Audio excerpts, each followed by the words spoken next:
Among the Duke coach's wins are 5 national championships and 14 ACC tournament titles, and a bunch of regular season thrillers. We asked you for your favorites. This is what you said. The shot, March 28, 1992. A long throw from Grant Hill to Christian Leitner. One dribble and a turn by Leitner, then a buzzer beater. It's known simply as the shot, and it came at the end of Duke's overtime win over Kentucky in the Elite Eight of the 1992 NCAA tournament, and at the end of one of the greatest college basketball games ever played. The game had been back and forth. With 2.1 seconds left, Duke was down by 1. The Blue Devils would have to take the ball out of bounds under their own basket and go the length of the entire floor to score. Hill, then a sophomore, took the ball out.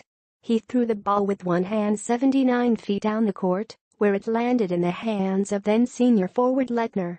Leitner, who jumped to catch the ball, came down with it, with his back facing the basket. He faked right, took one dribble, turned and shot the ball. The buzzer expired, the shot went in, and the Blue Devils won 104-103. Duke advanced to the Final Four and eventually won the national championship game against Michigan's Fab Five. It was Duke's second national championship.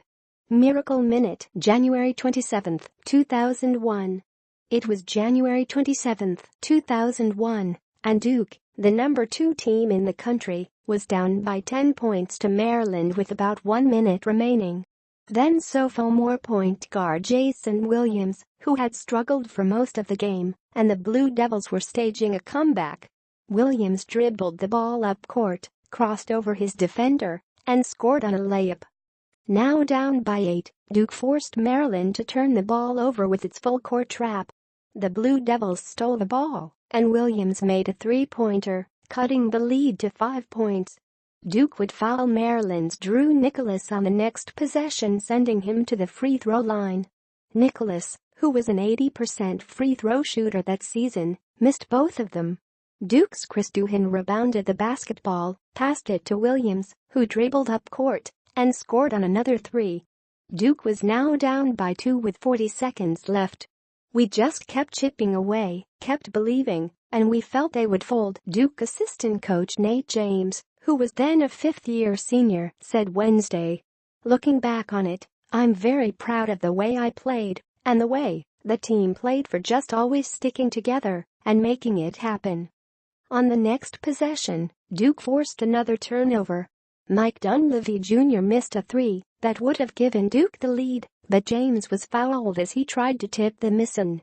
James knocked down both free throws to tie the score with 22 seconds left. Maryland fans were going crazy, saying all types of ungodly things, James recalled, and that just made me focus even more. I just went through my routine, like you imagine when you're a kid, and knocked them down. Maryland took the final shot, but missed it at the buzzer. Duke would go on to win 98-96 in overtime. Oh. And this happened. The Baltimore Sun reported that Carlos Boozer's mom, Renee Boozer, was struck in the head by a water bottle that was thrown behind Duke's bench. She suffered a mild concussion and eventually reached a settlement with Maryland over her injuries. James said his best friend and his uncle, who traveled from Detroit to see the game, were arrested for getting into an altercation with Maryland fans after the game. The charges were later dropped. Austin Rivers buzzer beater in Chapel Hill, February 9, 2012. It was February 9, 2012 at the Dean Smith Center in Chapel Hill. UNC led Duke the entire game and was up by 10 with just over 2 minutes remaining.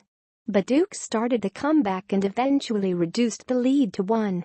Duke fouled UNC's Tyler Zeller with 12.5 seconds left to put him at the free throw line.